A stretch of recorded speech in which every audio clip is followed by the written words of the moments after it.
Between stories on the net and questions I've been asked over the last week, it seems a significant number of Americans are obsessed with the idea that Nancy Pelosi could become president on January 20th, 2021. So I decided we should settle this hysteria and look at the facts of what would happen if there is a problem with the next presidential election. So we'll do that next on the Constitution Study. There's one thing you have to know wherever you make your stand. Came from a long through line of everyday Americans. Hello there, everyday Americans. Paul Engel here with the Constitution Study, where we read and study the Constitution. We teach the rising generation to be free. I am glad you could join me. As always, please head over to the website, constitutionstudy.com, where you'll find everything I'm working on. I've got some new things coming up. So if you haven't signed up for the newsletter, please do. I send it out once a month to let you know either something new that's coming up or something important I think you may want to follow up with. It is the best place, short of becoming a constitutional scholar, to find what's going on at the Constitution Study. Speaking of constitutional scholars, consider joining. This is a group of people that not only read and study the Constitution with me, that have greater access to me. We do events together. We have online meetings. It's designed for people who really want to take their studying to the next level. Not simply to read and study, but to truly become a scholar of the Constitution. So if you're interested, check that out. That's all available on the website. You'll also going to notice some change to my broadcast schedule. I'm trying to do more live streams. There's still a lot of places that are not prepared to have in-person events, so I'm going to expand the digital. I've got an event coming up this Constitution Day. You can find out all about that on the website. So with that, let's talk about this question: can Nancy Pelosi become president this January? All of the articles that I've read claiming that if there's a problem with the election, Nancy Pelosi becomes president on January 20th, well, they stem from the language in the 20th Amendment to the Constitution. Now, quoting Section 3 of that amendment, quote, "If a president shall not have been chosen before the time fixed for the beginning of his term, or if the president-elect shall have failed to qualify, then the vice president-elect shall act as president until a president shall have qualified. And the Congress may by law provide for the case wherein neither a president-elect nor a vice president-elect shall have qualified, declaring who shall then act as president, or the manner in which one who is to act shall be selected, and such person shall act accordingly until a president or vice president shall have qualified." Now, a quick look at the language in this amendment lets you see where these claims arise that Nancy Pelosi will become president. Now, before I get into the idea of a president not being chosen, let's take a closer look at what would happen if this is the case. If there is no one chosen and qualified for president by January 20th, then the role of choosing who comes next belongs to Congress. According to 3 U.S.C. 19, the vacancy in office of both president and vice president, officers eligible to act, the next person in the line of succession is the Speaker of the House. Hence, some people claim President Pelosi. There is one little problem, though, for Ms. Pelosi. Quote, "If by reason of death, resignation, removal from office, inability, or failure to qualify, there is neither a president nor vice president to discharge the powers and duties of the office of president, then the Speaker of the House of Representatives shall, upon his resignation as Speaker and as representative of Congress, act as president." Yes, Ms. Pelosi would act as president, but she would need to resign both her positions as Speaker of the House and a member of the House of Representatives before she could assume the position of acting president. Now, back to the 20th Amendment. See, if a president shall not have been chosen before the time fixed for the beginning of his term, or if the president-elect shall have failed to qualify, then the vice president-elect shall act as president until a president shall have qualified. Now, the first problem we run into is with how we hold our elections. The president and vice presidential elections are supposed to be separate. Reading from the 12th Amendment, "The electors shall meet in their respective states and vote by ballot for president and vice president, one of whom, at least, shall not be an inhabitant of the same state with themselves. They shall name in their ballots the persons voted for president, and in distinct ballots the person voted for as vice president." You see, the electors are supposed to cast separate votes for president and vice president. However, since the political parties have so manipulated the system by which electors are chosen, well, this separate ballot has become a facade, a way of complying with the letter of the law while ignoring its purpose. Now, if we held constitutionally sound elections for president and vice president, well, this would be less of an issue. But it does not fix the problem some are predicting might happen this election year. Notice, if there's a problem with the president-elect, or if one isn't chosen, someone else does not become the president. They merely act as president until the problem is resolved. This is no different than if both the president and vice president are unable to perform their duties. Once a president has been chosen and qualified, they would assume the office. And since the Speaker of the House would have to resign before taking the role of acting president, they would no longer have a position in the government. Now, if we want to understand what would happen if there are problems on Election Day, we need to understand the actual process by which the president is elected. It all starts with Article 2, Section 1, Clause 4. Quote, "The Congress may determine the time of choosing the electors and the day on which they shall give their votes, which day shall be the same throughout the United States." Article 2 of the Constitution gives Congress the power to determine when electors are to be chosen and when they are to give their votes. Congress has set the time for choosing of the electors to be the Tuesday after the first Monday in November every fourth year, what we commonly call Election Day. Congress fulfilled this with Title III, Section 1 of the United States Code. Quote, "The electors of president and vice president shall be appointed in each state on the Tuesday next after the first Monday in November in every fourth year succeeding every election of a president and vice president." Now, this is not the day the electors vote. This is the day they are to be appointed. The date they vote is set by Section 7 of the law to the first Monday after the second Wednesday in December. Quote, "The electors of president and vice president of each state shall meet and give their votes on the first Monday after the second Wednesday in December, next following their appointment at such place in each state as the legislature of such state shall direct." So on Election Day, the states hold elections to determine the appointment of electors. Then on the Monday after the second Wednesday in December, these electors meet in their state to vote for president and vice president. What happens, though, if there is a problem with the election? What if the electors aren't appointed in time to vote? Well, the answer makes a lot of sense if we remember that it is the states who vote for president, not the people.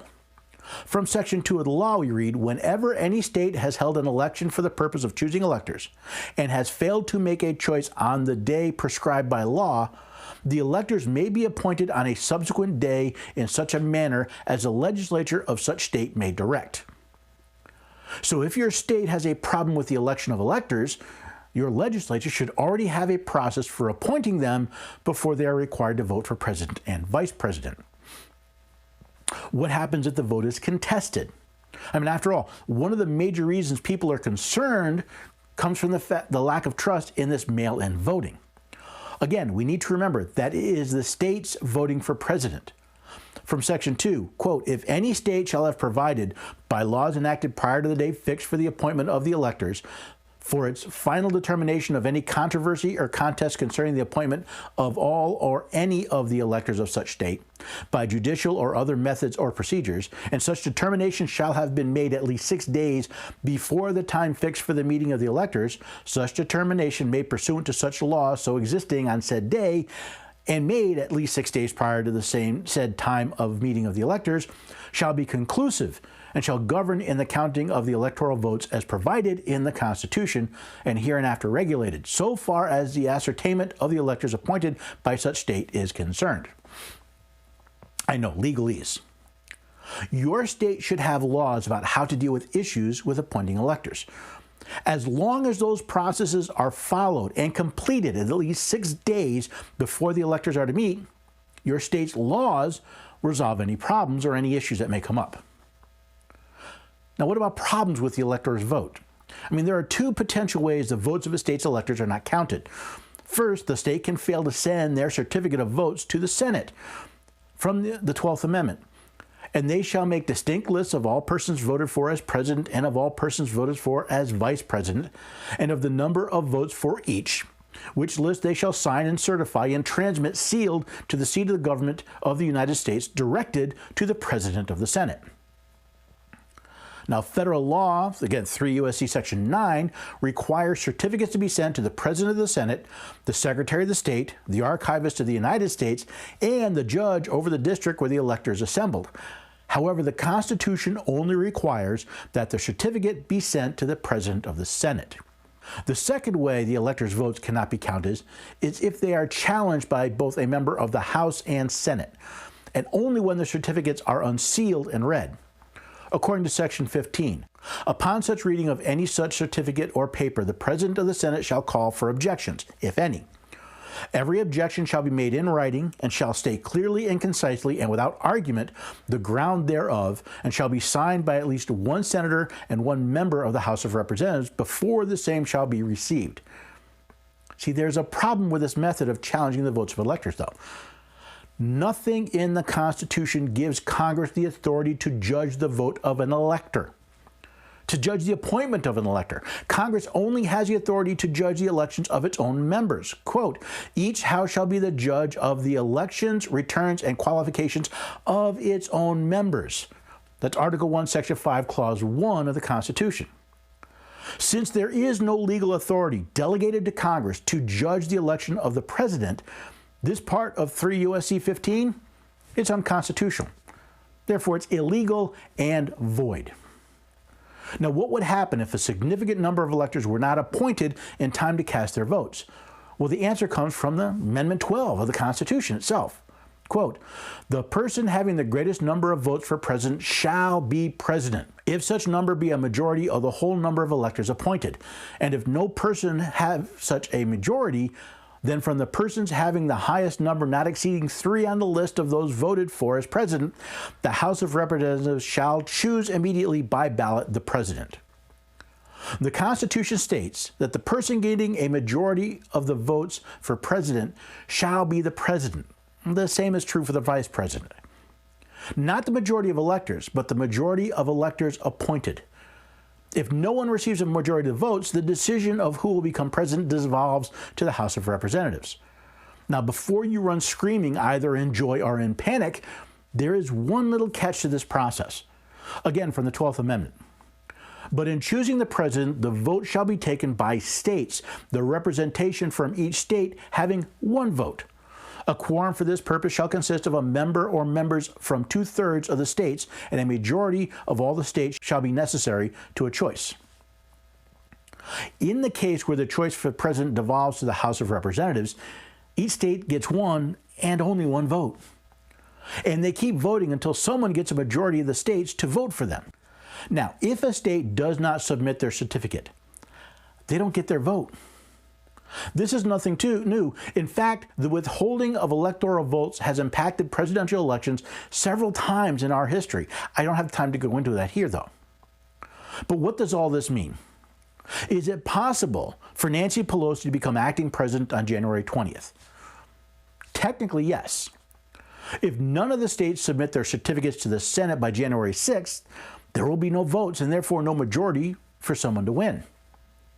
Now, the decision cannot devolve to the House since there are no names of the top 3 vote getters to send them. But if even one state submits their certificate, there are votes to be counted and a president-elect to be chosen. Now, the other possible scenario where a president has not been chosen is if members of both the House and the Senate object to the votes of each and every state. The term for such shenanigans is called a coup d'etat, the overturning of the legitimate government. From Merriam-Webster's dictionary, quote, a sudden decisive exercise of force in politics, especially the violent overthrow or alteration of an existing government by a small group. While it is possible, I find it highly unlikely. Not only would the turmoil over the validity of the election make the 2000 Bush v. Gore challenge look like a child's temper tantrum, I believe the mass disenfranchisement of each and every state in the Union would lead to a civil war. I, for one, believe it would qualify under the standards of the Declaration of Independence as justification for the abolishment of the federal government. Quote, that to secure these rights, governments are instituted among men, deriving their just powers from the consent of the governed. that whenever any form of government becomes destructive of these ends, it is the right of the people to alter or to abolish it, and to institute new government, laying its foundation on such principles and organizing its powers in such form as to them shall seem most likely to affect their safety and happiness. I believe having elected representatives in Washington overturn the people they work for and the states they work for qualifies. Now, I pray that our servants in Congress are not foolish enough to attempt such an action. If they do, the American people have no one to blame, though, but themselves for hiring such ignorant, reckless, and corrupt people to represent their powers. As James Garfield said, now more than ever before, the people are responsible for the character of their Congress. If that body be ignorant, reckless, and corrupt, it is because the people tolerate ignorance, recklessness, and corruption. If it be intelligent, brave, and pure, it is because the people demand these high qualities to represent them in the national legislature. So it seems once again we have media, social media, news media, people everywhere riling people up over what's basically a non-issue. I see no legitimate way where Nancy Pelosi becomes acting president in January. It would require not only the complete destruction and throwing out of the Constitution, it would require a conspiracy on a national level. Can you imagine a situation where all 50 states fail to send in their electors' tallies? Can you imagine a situation where where a representative and a senator from all of the 50 states, one from each of them, is willing to challenge the vote of everything that comes up? Just picture what would happen is as they went state by state, every certificate, when it was open, there would be a challenge, and you had a member of the House and a member of the Senate say, we challenge that and we're willing to put our name on it. Is it impossible? No. Is it likely? I really don't think so. But it is another example of how a little bit of knowledge, twisted just right, can drive people insane. I've been fielding questions about this for 2-3 weeks now. And by the time this video airs, I'll probably have answered it even more. I've seen breathless anticipation of people going, ooh, Nancy Pelosi is going to be president, as well as breathless fear. I've seen fact checkers flip-flop on what is and isn't true.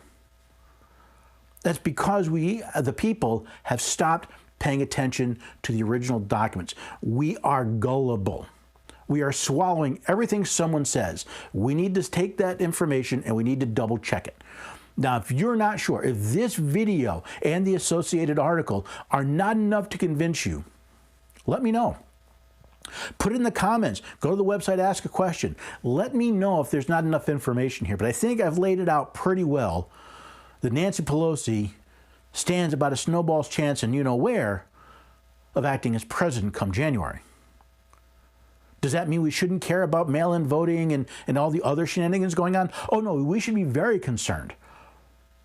But let's not get distracted, take time away from holding our representatives in our states to apply the law as it's written. Let's not take time away from that to focus on something that really isn't going to happen. If this does actually happen, if they say, no, you've got to have 270, you have to have a majority of the possible electors, not the electors that actually vote, then we have a civil war. The question is, will the American people stand up and fight? I don't want it to get to a civil war. I don't want to be the one fighting. I don't want my daughter to be the one fighting. But that starts with a little bit of education, a little bit of common sense, and then holding our elected officials accountable. If you think the right answer is to challenge every vote that you disagree with and to have your representative do that, you're not living in a free republic. You're living in tyranny. That's how Iran elects leaders. That's how Venezuela elected leaders. You could vote for whoever you want as long as it was the leader that was in charge. It's time we tone down the rhetoric. We start thinking a little bit more logically, take our responsibility to choose not only electors for president, but our representatives in the House, in the Senate, in our state house, in our county house. Start taking them really, really seriously.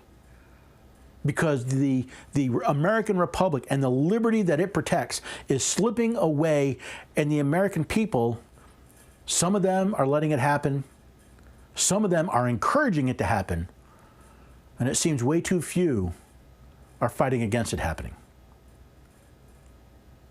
So I hope you learned something here. I hope you'll share this information. This is freely available. Share it wherever you can. Someone asks you about Nancy Pelosi becoming president, you've got the answer. You want quotes, point them to the website, show them the article, let them watch the video, show the details. Hopefully this education was worth it. You'll come alongside and participate, and I'll see you here next time on the Constitution Study. There's one thing you have to know wherever you make your stand. Came from a long through line of everyday Americans.